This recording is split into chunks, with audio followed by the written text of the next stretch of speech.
Well, hi there. I'm Cole Powers, and I'm the proud owner of a 2009 G8 GXP. Now, I've owned this car for 6 years, and I was searching for it for a little bit over a year before that. And I've also been following the Holden Commodores for many years before that. I've always loved Australian vehicles, and growing up in a Pontiac car dealership, I always wanted them to bring something like that here. I didn't know why they weren't. I didn't know why they brought the Monero and called it a GTO. I have a lot of unanswered questions. But one thing I often see on Facebook forums and G8 forums in general are, what are the common issues with the car? What do I need to know before buying one? What do I need to know if I already have one? What things do I need to watch for? So I thought I'd take a couple minutes and talk to you about them today.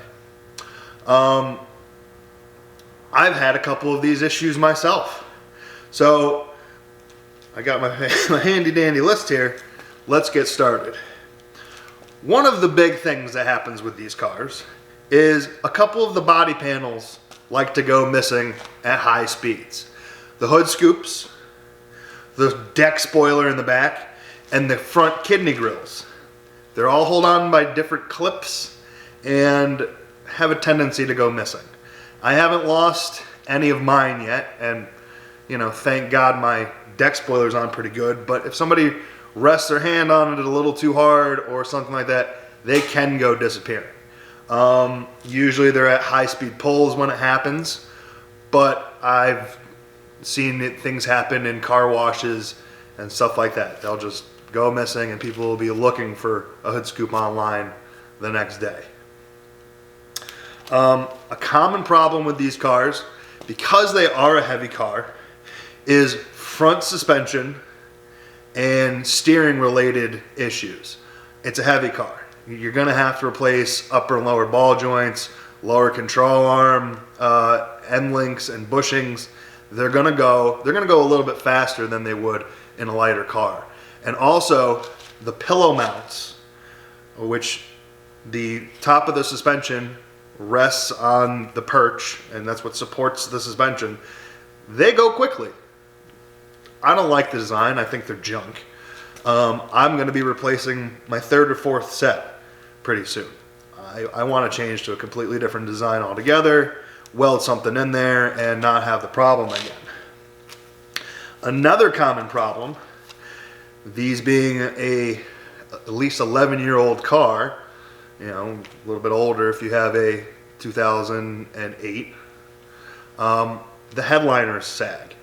The foam in between the cardboard and the actual liner itself just disintegrates. So even if you have a piece coming off and you decide, oh, let me re-glue it, the whole thing's going to come down sooner or later. Mine's sagging everywhere. It looks like a ghost in there. I'm going to redo it with a nice black suede, I believe. I think it would look nice. That's what I want to do. But it's something that, if it hasn't already been done, you're going to have to consider doing. The next thing on my list is everybody's favorite, the tire pressure monitoring system. It's not just a matter of replacing the batteries in the monitors themselves. Sometimes the whole receiver module will short out.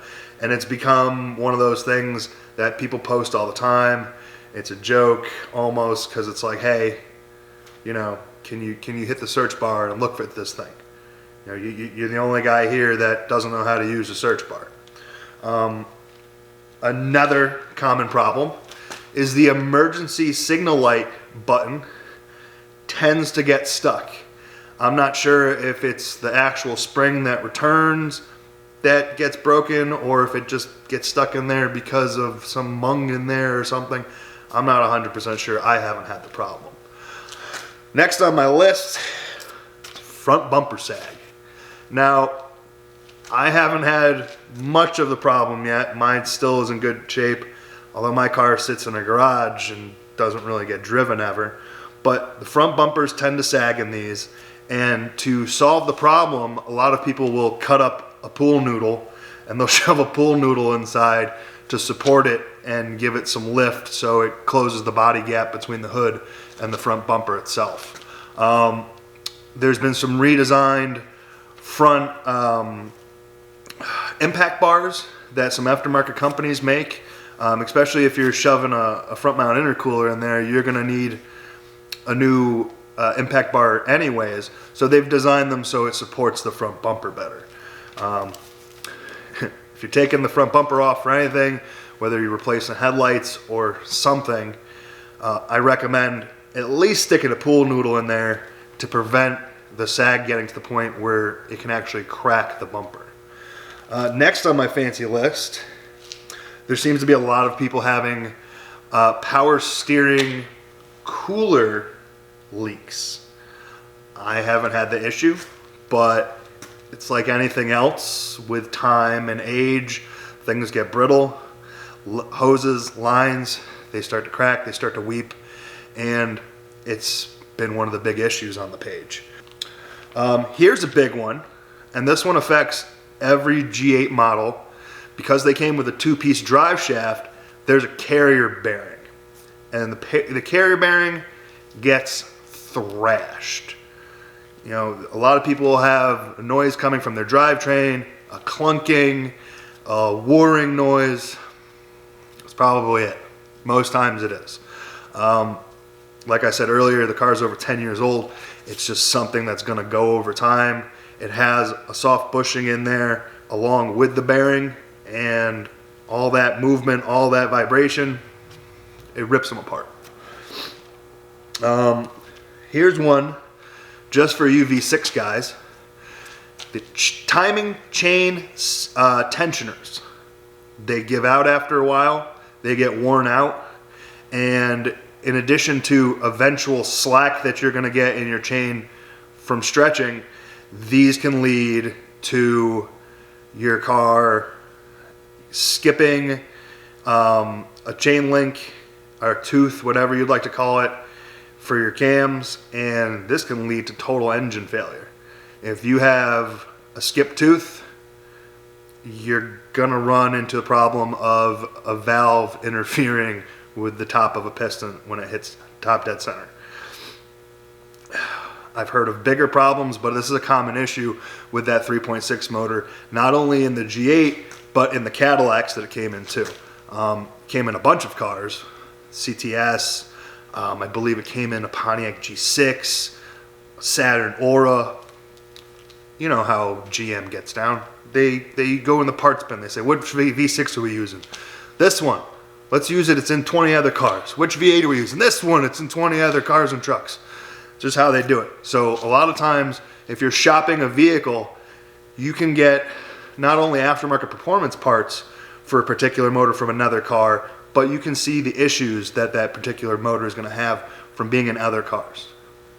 At the end of the day, it's literally the same motor that's in dozens of other cars. Next on my list, it's for you GT owners. The DOD system, displacement on demand. There's all sorts of failure problems, but most of them are around the lifters failing. So what do? We do a DOD delete and cam swap.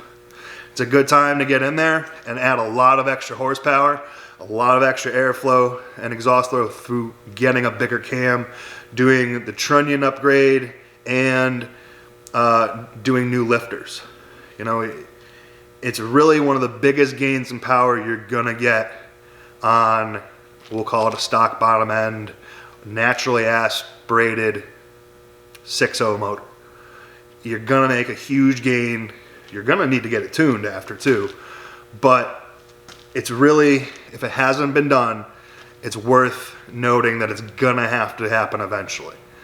You know, a lot of people will tell you that, you know, if you're over 80,000 miles, you gotta get it done.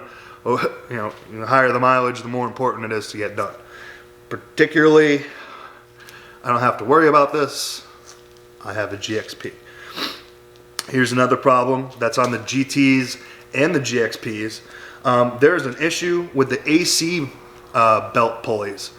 Alignment-wise, I don't know if it has direct correlation with the harmonic balancer, crank balancer pulley itself, but there is an update revision kit that you can get.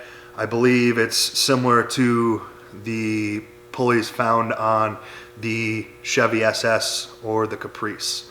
I'm not 100% sure. I haven't had to do it myself. I've never kicked a belt. But my next problem, which is also a GT and GXP problem, I do have. And it's the harmonic balancer, crank pulley, whatever you'd like to call it. It gets a wobble after time. Mine's doing a little bit. It's not horrible, but it's been a problem in the Corvette community, the Camaro community, pretty much whatever you can find these motors in, you start revving them out, revving them high, they tend to get this problem. Not really the truck guys. You know, truck guys you tend to drive it at a lower RPM, not having to have this issue. Here's a problem for just you GXP stick shift owners, and I know I have this problem too. The slave cylinder just is notoriously weak for these cars. You do a lot of high power pulls, whether it's, you know, you're just revving it out, driving aggressively, or doing actual racing. The slave cylinder isn't going to be happy. That clutch fluid starts getting hot, and you're going to run into a situation where your clutch pedal's stuck to the floor in the middle of a shift. Got to upgrade your slave cylinder. I'm personally upgrading my whole clutch system in the car. I bought a new upgraded heavy duty slave. I literally have bought everything, but that's for a different video for another time. The last two things I want to talk about are related to the owner. Previous owners and new owners. A lot of these problems with these cars stem from improper maintenance and not following scheduled time maintenance. A lot of these cars, they don't get driven as a daily driver. They sit around, they hang out in the garage like mine, and you gotta realize that even if you're not putting the miles on the car, a lot of these fluids tend to break down. The hoses, the lines, it breaks down after time. They degrade. So if you're not doing proper maintenance, you're gonna run into problems. If you're not staying on top of your fluids, on top of your hoses, you're gonna run into problems. It's worth spending a little bit of extra time making sure your fluids are nice, making sure your hoses aren't leaking, and it's gonna pay off in the long run. People are always like, oh, American cars aren't as reliable as Japanese cars. No, that's wrong. American car owners aren't as diligent when it comes to maintenance as Japanese car owners. In addition to lack of proper maintenance, the number one problem with these cars is owner-operator related. And this one is the main reason these cars are getting totaled out. It's the drivers. It's you. Maybe not you, but it's the people driving these. Almost every one of these accidents that I see on these pages are front end, you rear-ended somebody accidents. Almost every single one of them. I've literally, if you type in total G8 on Google, which I did, which I got all these pictures from, you'll see yourself that over 90% of them were in some kind of front end collision where the G8 driver was probably at fault. Whether you were tailgating somebody or just overachieving and thinking the car could handle more than maybe you could or the car actually could itself. It's a heavy car, guys.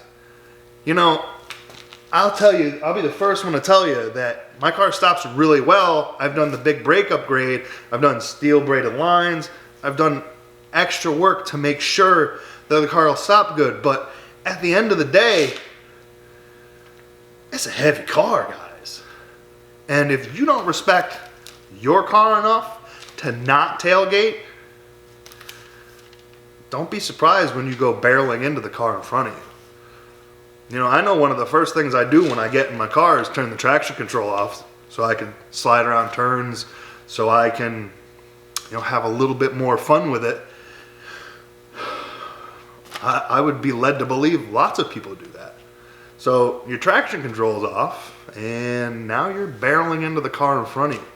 Or worse, you're barreling through an intersection or too fast through a turn.